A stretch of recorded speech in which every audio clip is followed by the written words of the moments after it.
Hi hello అందరికీ పిల్లలకి ఎంతో ఇష్టమైన గోధుమ పిండితో స్నాక్స్ ఐటెం ఎలా తయారు చేసుకోవాలో చూసేద్దాము. నేనైతే ఒక కప్పు గోధుమ పిండి తీసుకున్నాను.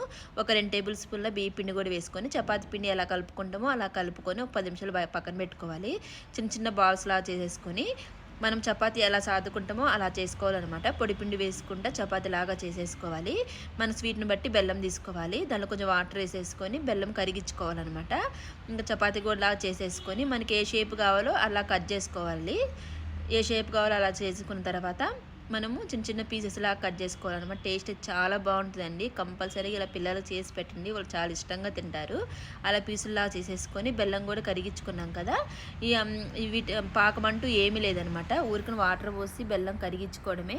ఇవి కూడా బాగా ఫ్రై అయ్యాయి కదా. వేడి వేడి మీద వేస్తేనే మనకు ఆ బెల్లము స్వీట్ అంతా బాగా పట్టుద్ది అనమాట. కొంచెం వేడి మీద వేసేస్తేనే అలాగే వేసేసి మొత్తం ఒకసారి కలిపేసి మూత పెట్టేసామంటే ఆ స్వీట్ బాగా ఆ చిన్న చిన్న పీసెస్కి బాగా పట్టుద్ది. ఈ వీడియో మీకు నచ్చితే ప్లీజ్ సబ్స్క్రైబ్ చేసుకోండి.